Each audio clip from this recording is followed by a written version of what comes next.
बिस्मिल्लाहिर्रहमानिर्रहीम। Programme focus में आपको खुशामदीद कहते हैं। सबसे पहले हम बात करेंगे पाकिस्तान स्टॉक एक्सचेंज में ट्रेडिंग के अहवाल की। तो आज ज़बरदस्त तेजी देखी गई। रवा माली साल में पहली दफ़ा 100 इंडेक्स 50,900 के लेवल पर आज ट्रेड हुआ और साल 2023 में भी ये पहली दफ़ा 100 इंडेक्स 50,900 के लेवल पर ट्रेड हुआ। यानी फिस्कल ईयर में और करंट ईयर में आज दो नए रिकॉर्ड बन गए। 6 साल 6 माह के बाद 100 इंडेक्स अपना रिकॉर्ड बराबर किया। ज़बरदस्त तेजी देखी गई। आज भी स्टॉक मार्केट में सरमायाकारों ने जमकर खरीदारी की, खास तौर पे बैंकिंग स्टॉक्स में, ऑटो स्टॉक्स में, और हमने देखा कि इसके अलावा ऑयल एंड गैस सेक्टर और रिफाइनरी सेक्टर के शेयर्स में भी नुमाया खरीदो फरोख्त का सिलसिला देखा गया। इसके अलावा अगर मैं इंट्राडे लो की बात करूं तो 100 इंडेक्स का लो लेवल 50,300 का था और हाई लेवल 50,900 का था। ओवरऑल 420 मिलियन का वॉल्यूम रिकॉर्ड किया गया। ज़बरदस्त तेज़ी देखी जा रही है, जिसकी बुनियादी वजह करेंसी मार्केट में डॉलर की कीमत में कमी है। इसके अलावा ट्रेड डेफिसिट के नंबर्स हमारे बेहतर आए हैं, लार्ज मैन्युफैक्चरिंग स्केल्स के नंबर हमारे बेहतर आए हैं। इसके अलावा हुकूमत मनोवन IMF की तमाम शराइत पर अमल कर रही है। गैस की कीमतों में इजाफा हो रहा है, इसको पॉजिटिव लिया जा रहा है पाकिस्तान स्टॉक एक्सचेंज में, क्योंकि सर्कुलर डेट जो गैस कंपनियों का है उसको कंट्रोल किया जाएगा गैस की कीमतों को बढ़ाने के बाद। इसको पॉजिटिव लिया जा रहा है, सेंटिमेंट्स हाई है और हम मुसलसल देख रहे हैं गुज़िश्ता 3 हफ्तों से कि पाकिस्तान स्टॉक एक्सचेंज में ज़बरदस्त तेज़ी का रुझान जारी है। इसके अलावा प्रोग्राम में हम बात करेंगे करेंसी मार्केट की। तो इंटरबैंक और रुपये मार्केट में डॉलर की कीमत में मुसलसल कमी का सिलसिला जारी है। आज इंटरबैंक मार्केट में डॉलर 81 पैसे सस्ता हुआ, 278 रुपये 81 पैसे से कम होकर 278 रुपये का हो गया। इसके अलावा ओपन मार्केट में डॉलर की कीमत अनचेंज रही, 280 रुपये पर मुस्तहकम रही। ऑब्वियसली जब ट्रेड डाउन का सिलसिला हुआ है मैनिपुलेटर्स और स्पेकुलेटर्स के खिलाफ, तो इससे हम देख रहे हैं कि हमारा जो लोकल मार्केट में लिक्विडिटी क्रंच था डॉलर का, वो काफ़ी हद तक कंट्रोल हुआ है और अप्रॉक्सीमेटली एक्सचेंज कंपनीज ने इंटरबैंक मार्केट को $1 बिलियन फराम कर दिया है और आइंदा आने वाले दिनों में इसकी शरह में मजीद इजाफा होगा। इसके अलावा प्रोग्राम में हम बात करेंगे सोने की कीमतों की। तो इंटरनेशनल मार्केट में मुस्तकिल हम देख रहे हैं कि गोल्ड प्राइसेस इंक्रीज हो रही हैं और इसी का एक नेगेटिव इंपैक्ट पाकिस्तान में भी आया और पाकिस्तान में सोने की कीमतों में इजाफा हो गया। 2,200 रुपये का फी तोला सोने की कीमत में इजाफा हुआ है। 24 कैरेट सोना इजाफे के बाद 2,08,500 रुपये का हो गया। 10 ग्राम सोना 1,886 रुपये महंगा होकर 1,78,755 रुपये का हो गया। गोल्ड की प्राइसेस मुसलसल इंक्रीज हो रही है इंटरनेशनल मार्केट में, इसकी वजह से आज पाकिस्तान में सोने की कीमतों में इजाफा हुआ है। बहरहाल डॉलर की कीमत में कमी हो रही है, इसका एक इम्पैक्ट आएगा गोल्ड प्राइसेस पर, लेकिन जब हाई लेवल के साथ इंक्रीज होगा इंटरनेशनल मार्केट में तो ऑब्वियसली पाकिस्तान में भी सोने की कीमत बढ़ेगी। इसके अलावा मैं बात करूंगा ऑटो सेक्टर की। हमने देखा गुज़िश्ता 3-4 दिन कबल 3 बड़े ऑटो डेवलपर्स ने अपना प्रोडक्शन प्लांट बंद कर दिया पाकिस्तान में, जिसकी वजह डिमांड एंड सप्लाई का बिगड़ना है। जब गाड़ियों की कीमत बढ़ेगी तो डिमांड कम होगी, इसी की वजह से हम देख रहे हैं कि ऑटो सेक्टर के नंबर्स मुस्तकिल वेड स्केल पर है और ये साल ऑटो सेक्टर के लिए बिल्कुल भी अच्छा नहीं रहा। इस हवाले से ऑटो एक्सपर्ट मसूद अली खान क्या कहते हैं, देखते हैं। 5 डेज में ₹5 अप्रिशिएट हुआ है और ऑटोमोटिव सेक्टर में इसका क्या इम्पैक्ट हम नजर आएगा।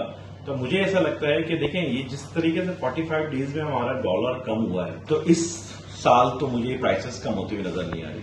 इसका शायद एडवांटेज अगर कंज्यूमर को मिलेगा तो 2024 में आपको इसका एडवांटेज नजर आता है जो अगले साल की स्टार्टिंग में मिलेगा।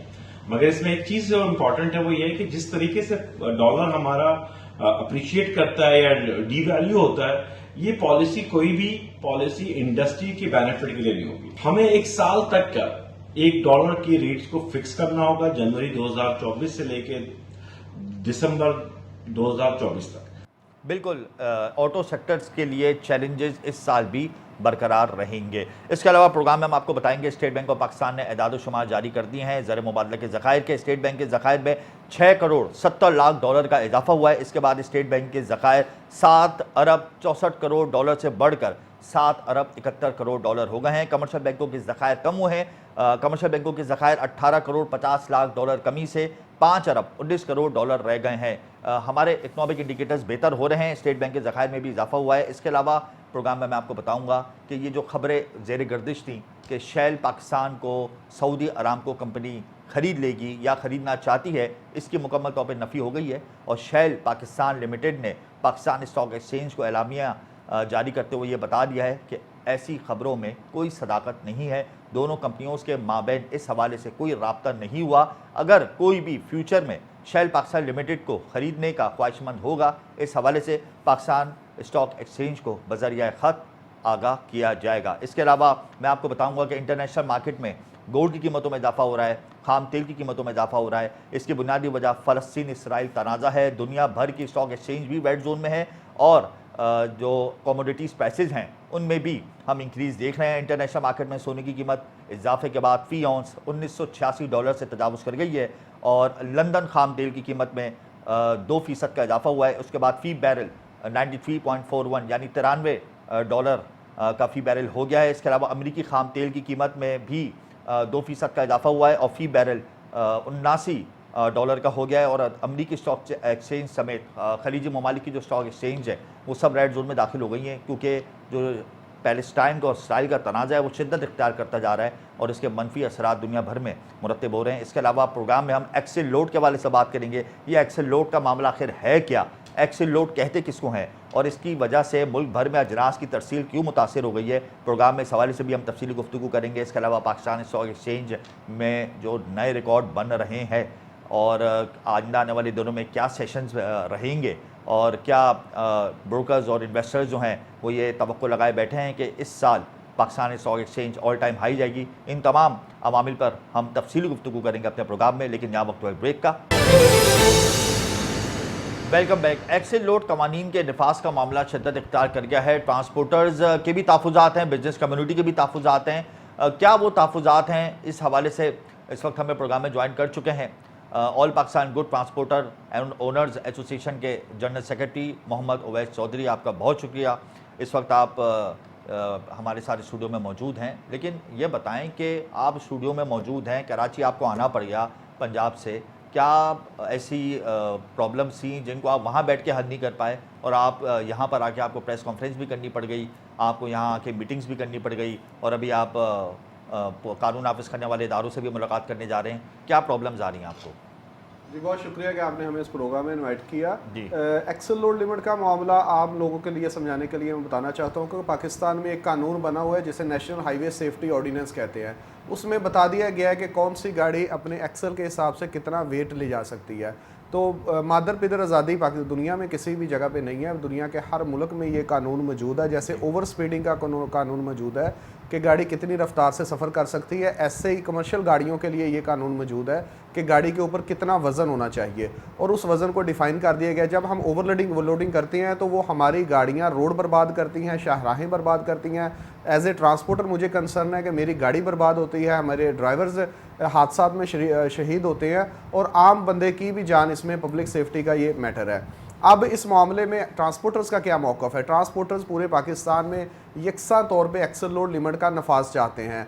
यहाँ पे मैं क्लियर करता चलूँ कि गुमराह किया जाता है। इसके जो बेनिफिशरी हैं इंडस्ट्री वाले, इंडस्ट्रियलिस्ट जो ओवरलोडिंग करवाते हैं और ओवरलोडिंग का फ़ायदा हासिल करते हैं, वो अपना फ़ायदा हासिल करने के लिए पाकिस्तान की शाहराहें बर्बाद कर रहे हैं। ओवरलोडिंग एक माफिया बन चुका है। ये इंडस्ट्रियलिस्ट पहले ये समझा जाता है कि शायद ट्रांसपोर्टर इसका बेनिफिशरी है, ट्रांसपोर्टर इसके ख़िलाफ़ है। ट्रांसपोर्टर पूरे पाकिस्तान में एक्सेल लोड लिमिट का नफाज चाहता है, ट्रांसपोर्टर ओवरलोडिंग कभी नहीं करना चाहता। लेकिन ये जो इंडस्ट्रियलिस्ट हैं, लेकिन ओवरलोडिंग की तो गई है ना ट्रांसपोर्टर्स की जानिब से माजी में, तभी तो ये रविश बरकरार रही है। अगर ट्रांसपोर्टर्स पहली ही दफ़ा में मना कर देते या एहतजाज कर लेते तो शायद ये ओवरलोडिंग का मामला इतना तूल ना पकड़ता। जी ठीक कह रहे हैं। ये इस वजह से है कि इसमें से रियासत गायब हो चुकी है, कानून मौजूद है, कानून की इम्प्लीमेंटेशन के लिए तरीकाकार मौजूद है और पूरी दुनिया में ये लॉ इन्फोर्स है। पाकिस्तान वो वाहिद मुल्क है दुनिया का, इवन मैं मिसाल देता चलूँ कि अफगानिस्तान में भी एक्सेल लोड लिमिट नाफज है और जब से ये रजीम चेंज हुई है अफगानिस्तान में उन्होंने 2 टन और कम कर दिया है, तो वहाँ पे ये सख्ती से इन्फोर्स है। सिर्फ पाकिस्तान की जो बदमाश माफिया है, जो इंडस्ट्रियलिस्ट हैं, जो कानून को अपने ताबे करना चाहते हैं, कानून के ताबे नहीं आते, जो अपने प्रॉफिट लेने के लिए, अपना फ़ायदा हासिल करने के लिए हमारी सड़कें बर्बाद कर रहे हैं, लोगों को मार रहे हैं और इस कानून के ख़िलाफ़ वो जब भी इसको नाफिज करने की कोशिश की जाती है तो ये इंडस्ट्रियलिस्ट मैदान में आ जाते हैं। अच्छा उवैस साहब, आपने कहा कि रियासत बीच में से गायब है, सही है, आपकी इस बात को मैं एडवाइस कर लेता हूँ कि रियासती इदारे जो हैं वो मुतहरिक नहीं हैं, लेकिन कानून तो मौजूद है ना, उसकी पासदारी अगर एसोसिएशन खुद साख्ता तौर पर करें तो ये मामला हल हो जाएँ। जी कानून मौजूद है। हमारा मुतालबा गवर्नमेंट से है कि अभी हमने मिनिस्टर शाहिद अशरफ तारड़ जो वज़ीर मवासलात हैं उनसे रब्ता किया और उनके हुक्म के ऊपर इस वक्त कोर्ट्स पे एक्सेल लोड लिमिट का नफाज शुरू हो गया है। अब हमारा मुतालबा है कि इसको रोड पे भी नज़र आना चाहिए। रोड पे FWO के कांटे M9 के ऊपर वो तीनों कांटे ऑपरेशनल होने चाहिए। मोटर कांटे कांटे तो ये 3-4 साल से बंद है। एक पहले इम्प्लीमेंटेशन की कोशिश हुई थी लेकिन वो कामयाबी की तरफ ना जा सकी, तो उस वक्त से ये कांटे बंद पड़े इस हैं। वक्त आप किस किस से, किन किन इदारों से मीटिंग्स करने जा रहे हैं इस हवाले से? जी, इस वक्त हम NHA के साथ ऑन बोर्ड हैं, मोटरवे पुलिस के साथ ऑन बोर्ड हैं और FWO के साथ भी राब्ते में हैं। ये तीनों अदारे काम की तरफ जा तो रहे हैं लेकिन सुस्त रवि का शिकार हैं। इन लोगों के कुछ अपने तहफ़्फ़ुज़ात हैं, कुछ ऐसी चीज़ें हैं जो वो अपनी मजबूरियां बयान करते हैं, लेकिन हमारा मुतालबा है कि इसको फिलफौर नाफज किया जाए। जितना डिले इसमें हो सकता था वो हो चुका है। ये मामला बहुत अरसे पेंडिंग रहा, अब इस मामले में शिद्दत क्यों आ गई? ऐसी क्या वजह ठहरी जिसकी वजह से इस वक्त खलबली मची हुई है पूरे पाकिस्तान में? जी, इस वक्त चूँकि इस वक्त मुल्क बेहतरी की तरफ जा रहा है। पहले से डिले जो मामला थे, जैसे अफगान मुहाजिरीन का मामला ले लें, जैसे पाकिस्तान में ये डॉलर के रेट को जो आर्टिफिशियल इसमें उतार चढ़ाव आता था उसको कंट्रोल किया जा रहा है, जैसे स्मगलिंग के खिलाफ क्रैकडाउन हो रहा है। जब इतनी बड़ी बड़ी बुराइयों को काबू किया जा रहा है तो ये बेहतरीन बेस्ट वक्त है, अब बेस्ट इस वक्त टाइम है कि आप इस बुराई का भी जड़ से खात्मा करें। स्मगलिंग जितनी खतरनाक है, जितने खतरनाक दूसरे इश्यूज थे, ये ओवरलोडिंग भी उतनी ही खतरनाक है। तो इसमें मिस परसेप्शन बनाया गया है कि ट्रांसपोर्टर्स इसको करते हैं। हम बार बार इसको क्लियर करना चाहते हैं कि ट्रांसपोर्टर्स ओवरलोडिंग नहीं चाहता, ट्रांसपोर्टर ओवरलोडिंग के खिलाफ है। और हम इस जो पोर्ट्स के ऊपर इंप्लीमेंटेशन स्टार्ट की है गवर्नमेंट ने, हम इस फैसले को सराहते हैं और इसे कराची को ट्रांसपोर्टर्स भी आपके साथ मौजूद हैं, एक ही पेज पे आप सब लोग, या आपका अलग मौक़िफ़ है, उनका अलग मौक़िफ़ है? नहीं जी, एक्सल लोड के मामले पे पाकिस्तान का कोई ट्रांसपोर्टर अलग मौक़िफ़ नहीं रखता। सब चाहते हैं कि एक्सल लोड लिमिट का नफाज हो। लोकल गुड्स की आप बात कर रहे हैं कराची में, तो उनके कुछ मखसूस गाड़ियों को लेके कुछ तहफ़्फ़ुज़ात हैं, लेकिन वो मिल बैठ के हम उनके साथ हल कर लेंगे और हो भी चुके हैं। उनको इस चीज़ पे कोई एतराज़ नहीं है। कितनी गाड़ियाँ इस वक्त पोर्ट पे खड़ी हुई है, कब से तरसील बंद है, और कौन कौन सी अजनास जो हैं वो इस वक्त डिस्टर्ब हुई है मुल्क भर में? पिछले आज 9 दिन हो गए हैं पोर्ट्स के ऊपर 22 व्हीलर 5000 गाड़ियां जो बल्क कार्गो की तरसील करती हैं वो खड़ी हैं, वो लोडिंग नहीं कर रही। उसकी वजह से वेसल लगे हुए हैं फर्टिलाइज़र के, वो माल डिलीवर नहीं हो पा रहा। गंदम की तरसील रुकी हुई है और ये रोकने की वजह सिर्फ और सिर्फ ये है कि हम गवर्नमेंट से मुतालबा कर रहे हैं कि अपने वे स्टेशन चला दें, रोड के ऊपर मोटरवे पुलिस विजिलेंट हो जाए, जो उनको कानून ने जिम्मेदारी सौंपी है वो उस जिम्मेदारी को अदा करें। उसके बहाने तराशने की बजाय उस जिम्मेदारी को ओन करें और जो उनकी कानून रिस्पॉन्सिबिलिटी देता है उनको इन्फोर्समेंट के, उसके ऊपर पूरा उतरे। जैसे ही बंद है मुकम्मल तौर पे या सुस्त रवि का शिकार है? जी, मैं कहूँगा कि तरसील बल्क कार्गो की इस वक्त मुकम्मल तौर पे बंद है। हमारी चूंकि गाड़ियाँ ही ये पंजाब में लेके जाती थी, गंदम लेके, फर्टिलाइज़र लेके, ये इस वक्त स्टील लेके जाती थी, ये सारी गाड़ियाँ हमने रोकी हुई हैं, तरसील बंद है। मुतालबा सिर्फ सादा सा एक है कि एक्सल लोड लिमिट की इंप्लीमेंटेशन सड़क पे नज़र आनी चाहिए, रोड पे नज़र आनी चाहिए और उसमें मोटरवे पुलिस, FWO, NHA अपना किरदार अदा करें। हम ये तरसील खोल देंगे। इन इदारों से आप राब्ते में हैं, कोई गुड न्यूज़ आने वाली है आइंदा वाले दिनों में? जी, इन इदारों के साथ हम राब्ते में हैं। इनके हवाले से तो उम्मीद है कि हम इंशाल्लाह गुड न्यूज़ आएगी, लेकिन मैं यहाँ पे इंडस्ट्री वालों को मतनबा करना चाहता हूँ कि जो लोग ओवरलोडिंग को सपोर्ट कर रहे हैं, जो इदारे ओवरलोडिंग एक्सल लोड लिमिट की खिलाफवर्जी कर रहे हैं, चूंकि ये कानून है और इस कानून के ऊपर इस्लामाबाद हाई कोर्ट का एक फैसला भी आ चुका है इंप्लीमेंटेशन का, तो जो इदारे हैं मैं उनको खबरदार करना चाहूंगा कि आप इससे बाज आ जाएं। हम आप माफिया को डील करने के लिए आप लोगों के खिलाफ अदालत में जाएंगे और तौहीन अदालत में आपको लेके जाएंगे। तौहीन अदालत की आप एप्लीकेशन फाइल करेंगे कोर्ट में, या ऐलान कर रहे हैं? जी, मैं बिल्कुल कह रहा हूँ कि हम पहले भी अदालतों में जा चुके हैं, ये जानते हैं। अब फिर जाएंगे।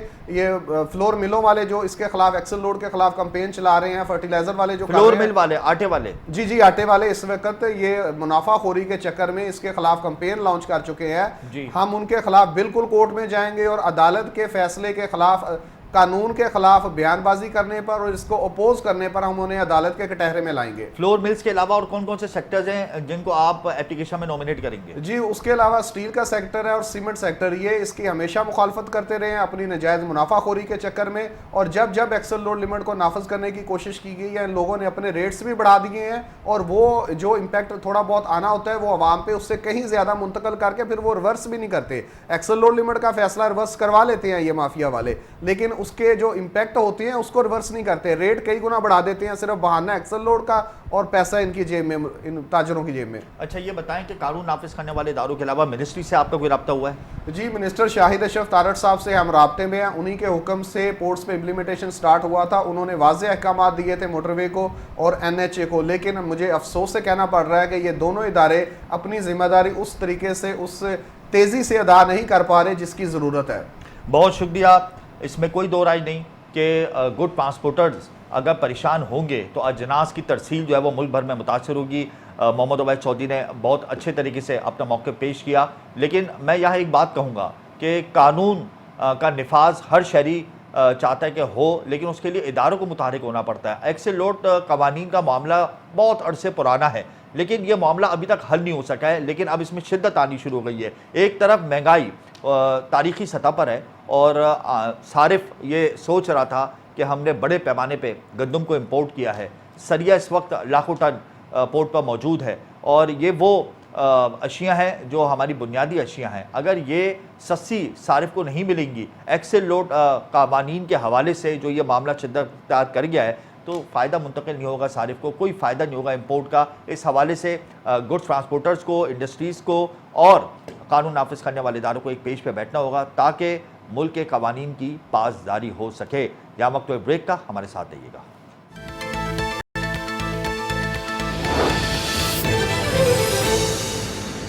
Welcome back. Pakistan stock exchange में रिकॉर्ड तेजी देखी गई और ना सिर्फ आज रिकॉर्ड तेजी देखी गई बल्कि हम पूरा हफ्ता देखने का पाकिस्तान स्टॉक एक्सचेंज रिकॉर्ड सतह पर ट्रेड हो रही है। दुनिया भर की स्टॉक एक्सचेंज रेड जोन में है, लेकिन पाकिस्तान की स्टॉक एक्सचेंज ना सिर्फ ग्रीन जोन में है बल्कि पै दर पे रिकॉर्ड्स बना रही है। इन रिकॉर्ड्स के पीछे अवामिल क्या है, इसी हवाले से प्रोग्राम में इस वक्त हमें ज्वाइन कर चुके हैं शहरियार भट्ट, पाकिस्तान स्टॉक एक्सचेंज के एक्सपर्ट हैं। शहरियार, आपका बहुत शुक्रिया, आपने अपना कीमती वक्त हमें दिया। ये बता दें कि क्या मामले है जिसकी वजह से पाकिस्तान स्टॉक एक्सचेंज में रिकॉर्ड तेजी बरपा है। वालेकुम, thank you so much Hamza for inviting me.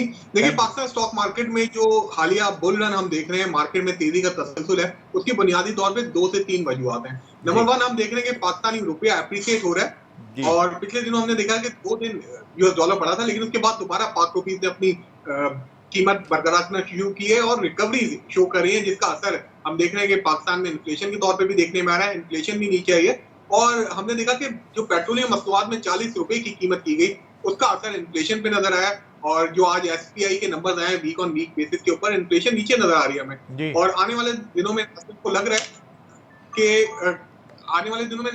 है कि इंटरेस्ट रेट भी नीचे आएगा, जिसकी वजह से पाकिस्तान स्टॉक मार्केट में इन्वेस्टर्स को एतमाद बहाल हुआ है। फिर रिजल्ट सीजन चल रहा है पाकिस्तान स्टॉक मार्केट में, काफी आउटस्टैंडिंग रिजल्ट्स आ रहे हैं, डिविडेंड बहुत अच्छी कंपनीज दे रही हैं और पे आउट्स अच्छे होने के साथ साथ अर्निंग भी बहुत आउटस्टैंडिंग आ रही है। लेकिन शहरियार, गैस की कीमतों में तो बड़ा इजाफा होने जा रहा है, इन्फ्लेशन तो फिर दोबारा से डिस्टर्ब होगी। फिगर्स तो वैसे भी आउट ऑफ कंट्रोल है अभी भी, लेकिन अगर गैस की कीमतों में इजाफा हो जाता है और बिजली की कीमत में भी इजाफा होने की बातें हो रही हैं, तो आपको नहीं लगता कि इसका एक नेगेटिव इम्पैक्ट स्टॉक एक्सचेंज में आएगा? देखिए, आपके प्रोग्राम में पहले भी हमने ये बात की थी कि जूं हम आईएमएफ के प्रोग्राम की तरफ बढ़ेंगे, हर वो कदम जो आईएमएफ के प्रोग्राम की तरफ बढ़ेगा, पाकिस्तान स्टॉक मार्केट उसको वेलकम करेगी। ऑलरेडी गैस की जो कीमतें हैं, इनको बढ़ाना मार्केट डिस्काउंट कर चुकी है और ये आईएमएफ की मेन कंप्लायंस थी, हमने इसको पूरा करना था।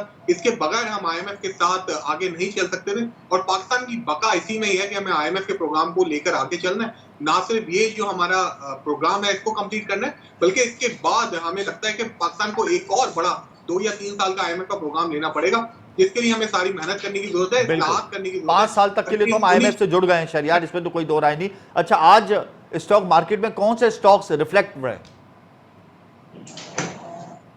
देखिए, आज पाकिस्तान स्टॉक मार्केट में काफी अच्छी एक्टिविटीज रही हैं और जो हम देख रहे हैं कि अक्रॉस द बोर्ड तेजी देखने में आ रही है। खासतौर पे जो सीमेंट्स के नंबर पिछले दिनों हमने देखा, उनकी सेल्स इंक्रीज हुई हैं, ऑयल की सेल्स इंक्रीज हुई हैं, फिर कुछ पैसे रुके हुए थे सर्कुलर डेट के हवाले से, पीएसओ की पेमेंट रुकी हुई थी, उसको मिली है। फिर उसके साथ साथ पावर सेक्टर के पैसे रिलीज होने की उम्मीद है, जिनके बाद ये स्टॉक बहुत अच्छा परफॉर्म कर रहे हैं। स्टील की कीमत नीचे आई है पूरी दुनिया में, उसके और असर हम देख रहे हैं। सरिये की कीमत पाकिस्तान में नीचे आई है।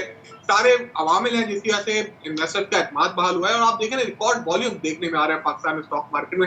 42 करोड़ शेयर का आज काम हुआ है और इस हफ्ते की अगर मैं बात करूं तो इस हफ्ते पाकिस्तान स्टॉक मार्केट में 1300 के करीब पॉइंट्स का इजाफा हुआ है और पिछले इस मंथ के अंदर तकरीबन 4000 के करीब पॉइंट मार्केट इजाफा कर चुकी है।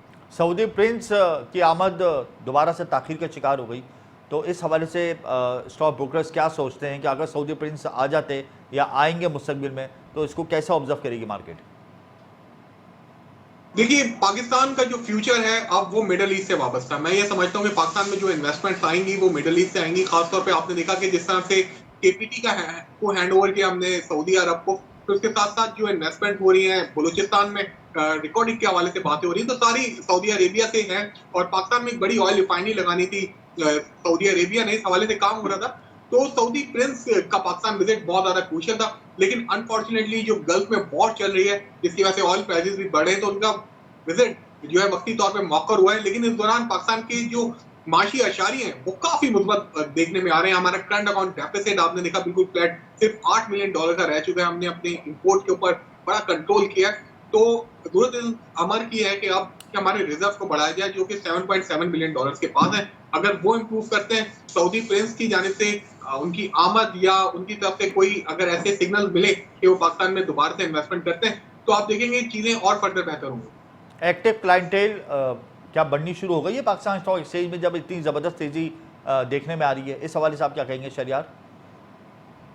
देखिए, पाकिस्तान स्टॉक मार्केट का ये अलमिया रहा है कि हम बहुत अच्छे से मार्केट नहीं कर पाए हमारी मार्केट को। हमारी मार्केट अभी भी बहुत ज्यादा अट्रैक्टिव है। अगर आप खत्ते के दूसरे ममालिक में देखेंगे तो ऐसे ऐसे स्टॉक्स हैं जिन्होंने इतना अच्छा परफॉर्म किया पाकिस्तानी स्टॉक मार्केट में, इतनी वैल्यूएशन इतनी अच्छी है, मार्केट बहुत ही अट्रैक्टिव पी के ऊपर ट्रेड कर रही है और डिविडेंड बहुत अच्छे देते हैं। लेकिन दो दिन अमर किया है कि हम इसको मार्केट अच्छे तौर पर करें, जो नेगेटिव परसेप्शन स्टॉक मार्केट के हवाले से बना हुआ उसको कम करें। और मेरे ख्याल में जो सेविंग रेट बहुत ज्यादा है 22% इंटरेस्ट रेट के ऊपर, तो कोई इंडस्ट्री सर्वाइव नहीं कर सकती, ना सिर्फ इंडस्ट्री बल्कि दुनिया की कोई स्टॉक मार्केट पे सर्वाइव नहीं कर सकती। लेकिन फिर भी हमारी मार्केट ने आउटस्टैंडिंग परफॉर्म किया है। और जैसा मैंने आपको बताया कि सिर्फ लास्ट मंथ 4,000 पॉइंट का इजाफा हुआ, तो यकीनी तौर पर ये ऐसे प्रॉफिट हैं जिनको देख के आने वाले दिनों में इन्वेस्टर पाकिस्तान स्टॉक मार्केट की तरफ आएंगे और यकीनी तौर पर वो जो फवायद हैं इससे फायदा उठाने की कोशिश करेंगे। अच्छा, ये मुझे बताएं कि जाहिर सी बात है रिकॉर्ड तेज़ी बरपा है, तो आपको इस बात का कभी इम्कान होगा या यकीन होगा कि तारीख की बुलंद तरीन सतह पे 100 इंडेक्स जा सकता है रवा साल? तो ये क्या उम्मीदें लगाए बैठे हैं ब्रोकर्स और फाइनेंसर्स? जी, यकीनी तौर पे, क्योंकि देखिए आप हमारे जो इकोनॉमिक इंडिकेटर है वो कंटिन्यू पॉजिटिव साइड के ऊपर जा रहे हैं। पहले हमारी सीमेंट की सेल इंक्रीज होना शुरू हुई, फिर आपने देखा कि किस तरह से पाकिस्तान में इन्फ्लेशन आस्ता आस्ता नीचे आ रही है। इसका दारोमदार दो चीजों पे होगा, अगर हमारा रुपया मजबूत रहता है आने वाले दिनों में और फिर हम कहीं से इनफ्लोज लाने में कामयाब हो जाते हैं। हमें अपने रिजर्व बढ़ाने के लिए सऊदी अरेबिया से या गल्फ कंट्रीज की जाने से कहीं से हमें रिजर्व की जरूरत है। अगर हमें रिजर्व आना शुरू हो जाते हैं और जिस तरह से रिजल्ट बहुत अच्छे आ रहे हैं पाकिस्तान में और सियासी इस्तेकाम रहता है, सबसे इंपॉर्टेंट चीज है मुल्क में सियासी इस्तेकाम कर रहा है ना। अगर कोई गवर्नमेंट जो इस्लाहात कर रही है IMF के प्रोग्राम में, इसको कंटिन्यू करती है और आने वाले दिनों में जो इलेक्शन के बाद नई हुकूमत आती है वो भी इन चीजों को लेकर आगे चलती है, तो आप देखिए मार्केट में बेनकाब पोटेंशियल है, बहुत से नए रिकॉर्ड बन सकते हैं मार्केट। ये जो सियासी हलचल मची हुई है पाकिस्तान में, इसको आप किस तनाजुर में देखते हैं? देखिए, मुल्क में इस वक्त सियासी हलचल तो नहीं है, लेकिन इलेक्शन से पहले जो गहमा गहमी होती है मुझे लग रहा है वो शुरू होने आ रही है। Ex prime minister Imran jail में है, इसके साथ साथ PTI चेयरमैन जेल में है और x prime minister Nawaz Sharif भी पाकिस्तान आ रहे हैं और ये सारी चीजें इलेक्शन का हिस्सा है। और अगर ये जो हलचल मची हुई है पाकिस्तान में, ये हलचल पाकिस्तान स्टॉक एक्सचेंज पर क्या असरात मुरत्तिब करेगी, मुस्बत या मनफी? देखिए, पाकिस्तान स्टॉक मार्केट में यूजली अगर कोई भी ऐसी सियासी हलचल होती है जिससे स्ट्राइक्स पे जाते हैं लोग या फिर अदम इस्तेकाम पैदा होता है या स्ट्रीट पॉलिटिक्स होती है जो मार धाड़ से भरपूर होती है, अगर इस तरह की पॉलिटिक्स होती है तो यकीनी तौर पे दुनिया की कोई भी मार्केट्स होती है उनको नेगेटिव लेती है, तो हमारी मार्केट भी इसको नेगेटिव लेगी। अगर ये पीसफुली पॉलिटिक्स होती है और जो मुजाहरे होते हैं या फिर जल से जुलूस होते हैं जो कि जमहूरियत का हिस्सा है, अगर वो जारी रहते हैं तो मार्केट पे इसका कोई असर नहीं पड़ेगा बल्कि पॉजिटिव असर ही पड़ेगा। अच्छा, ये आखिर में मुझे बता दें कि सुजुकी कंपनी ने डीलिस्टिंग के हवाले से स्टॉक एक्सचेंज से रब्ता कर लिया कि वो अपनी शेयर्स जो हैं वो डीलिस्ट करना चाह रही है, तो इसका क्या इम्पैक्ट आएगा ऑटो सेक्टर पे? देखिए, ये एक मार्केट में एक रेगुलर अमल होता है, लिस्टिंग एंड डीलिस्टिंग। डीलिस्टिंग अगर कोई कंपनी करती है तो उसकी बुनियादी तौर पे दो वजूहत होती हैं, या तो कंपलसरी डीलिस्टिंग होती है या फिर फोर्सफुली डीलिस्टिंग होती है। तो ये कंपनी ये समझ रही है कि अपने जो इनके अखराजात हैं वो पूरे नहीं कर पा रहे या कंप्लायंस पूरे नहीं कर पा रहे। आपने देखा होगा कि पाक सदूकी के अगर पिछले 3 सालों का मैं रिकॉर्ड देखूं 2019, 2020, 21 इनको काफी ज्यादा लॉसेस हुए हैं। इसकी बहुत ज्यादा अवामिल के पीछे हैं, खासतौर पे लास्ट जो पिछला साल गया है काफी पेनफुल रहा है ऑटो सेक्टर के लिए। एक तो मुल्क में डिमांड भी कम हो गई, फिर LCs नहीं खुली है, इनको प्लांट अपने शटडाउन की तरफ करना पड़ा, जिसकी वजह से इनको सफर किया। तो अब इस कंपनी ने फैसला किया कि वो डिलिस्ट करते हैं और कंप्लायंस से बचा जाए और जो गैर जरूरी अखराजात हैं उससे बाहर आया जाए, इसलिए इन्होंने डिलिस्टिंग का फैसला किया। लेकिन पाकिस्तान स्टॉक मार्केट के लिए एक नेगेटिव अमल होगा, क्योंकि तो हम इसका एक already positive impact auto sector पर आ रहा है, जिसकी वजह से इसकी शेयर की कीमत बढ़ गई और हमने थोड़ी बहुत रिफ्लेक्शन देखी ऑटो सेक्टर में। वैसे तो लार्ज मैन्युफैक्चरिंग स्केल के नंबर्स में ऑटो सेक्टर जो है वो डाउनफॉल का शिकार है। नहीं, इसकी इंडिविजुअल खबरें देखिए, कोई भी कंपनी अगर बायबैक की तरफ जाती है तो इन्वेस्टर्स को लग रहा है, क्योंकि कंपनी के भाव काफी ज्यादा अंडर वैल्यू ट्रेड कर रही थी। यही वजह है ये 130-135 रुपए का शेयर नहीं था, ये 300 रुपए से ऊपर शेयर इसको ट्रेड करना चाहिए था, इन्वेस्टर के माइंड में था। क्योंकि मार्केट बहुत ज्यादा डाउन थी तो आईपीओस के हवाले से क्या कहेंगे शहरियार, क्योंकि आईपीओस हमने देखा है बहुत अरसे से सीज हुए हैं स्टॉक मार्केट में। देखिए, पिछले एक साल जो है वो काफी ज्यादा पेनफुल था, ना सिर्फ पाकिस्तानी मईशत के लिए बल्कि पाकिस्तानी स्टॉक मार्केट के लिए भी। जो नए आईपीओ होते हैं इस दौरान रुक जाते हैं, क्योंकि लोगों की बाइंग पावर कम हो जाती है और मार्केट में उनको समझते हैं कि अच्छी वैल्यूएशन नहीं मिलेगी जब मार्केट में वॉल्यूम ड्रॉ आउट हो गए। अब क्योंकि मार्केट बहुत ज्यादा अच्छा परफॉर्म करी है, तो मुझे कभी उम्मीद है कि नए आईपीओ आएंगे, और ऑलरेडी पाइपलाइन में काफी आईपीओ हैं और आ भी चुके हैं, अभी पिछले दिनों काफी आईपीओ आए। तो अब आप देखेंगे कि अगर मार्केट इतना परफॉर्म करती है तो लाइन लग जाएगी आईपीओ। हमारे पीएम ने चाइना जाकर बड़े एग्रीमेंट्स किए हैं और पाक चाइना ट्रेड जो है वो मुस्तकबिल में फलेगी फूलेगी, इस हवाले से दोनों ममालिक ने इत्तेफाक कर लिया है सी पैक के हवाले से ख़ास तौर पे। तो इसको स्टॉक एक्सचेंज किस तनाजुर में ले रही है और आप क्या समझते हैं कि अगर ये चीज़ आगे बढ़ती है तो उसके क्या इम्पैक्ट्स आएंगे? देखिए, जो सीपैक का जो प्रोग्राम है, अनफॉर्चुनेटली पाकिस्तान उससे फायदा नहीं उठा सका, और मैं समझता हूँ कि जो हमें फायदा, इसके जो 2 फेजेस है वो अभी तक पहले फेज पे सही तरह से काम नहीं हुआ है। अब पाकिस्तान के लिए गेम चेंजर साबित हो सकता था, लेकिन अनफॉर्चुनेटली हमने इसको सियासी प्रोग्राम के तौर पे बना दिया।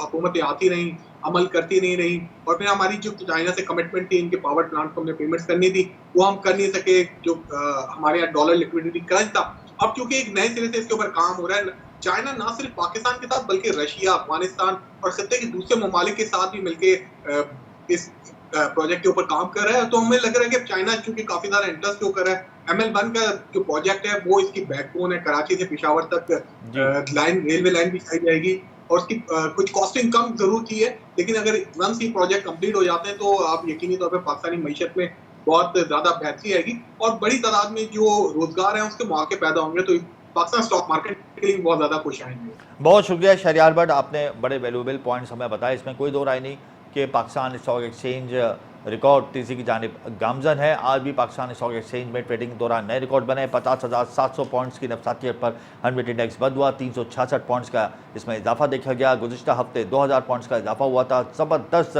तेज़ी जारी है और ब्रोकर्स की जानिब से एक्सपेक्टेशंस लगाई जा रही हैं कि आने वाले दिनों में इंटरेस्ट रेट कम होगा, जिसका बहुत ज़बरदस्त इम्पैक्ट ट्रेडिंग पर आएगा, और इसी की वजह से ये एक्सपेक्टेशंस इनकी हाई हो गई हैं कि हनवेट इंडेक्स तारीख की बुलंद तरीन सतह पर रमा साल जा सकता है। इसमें कोई दो राय नहीं कि किसी भी मुल्क की मईशत का आईना स्टॉक एक्सचेंज होती है, और बड़े अरसे के बाद हम देख रहे हैं कि Pakistan stock exchange green zone में ट्रेड हो रही है। हमारे इकनॉमिक इंडिकेटर्स बेहतरी की जानिब गामजन है। हमारे रिजर्व्स थोड़े से बेहतर होने शुरू हैं। लार्ज मैन्युफैक्चरिंग स्केल के नंबर यानी बड़ी सनतों की तरक्की की रफ्तार थोड़ी बेहतर होनी शुरू हुई है। ट्रेड डेफिसिट थोड़ा सा कंट्रोल हुआ है। हमारा लिक्विडिटी क्रंच लोकल मार्केट में काफ़ी हद तक कंट्रोल हुआ है। रुपी हमारा अप्रिशिएट हो रहा है। डॉलर जो है मुस्तकिल नीचे जा रहा है इंटरबैंक और रुपये मार्केट में, तो ये बड़ी खुशाइन बात है। इसके अलावा ट्रेड डाउन का सिलसिला जारी है स्पेकुलेटर्स और मैनिपुलेटर्स के खिलाफ। गोल्ड जो मार्केट है उस हवाले से एक टास्क फोर्स बन गई है और गोल्ड की कीमतों को मॉनिटराइज किया जा रहा है ऑल ओवर द पाकिस्तान। तो ये तमाम अवामिल हैं जो अच्छे हैं। हमारे मुआशी अशारिये बेहतर हो रहे हैं, लेकिन आज भी महंगाई बेकाबू है।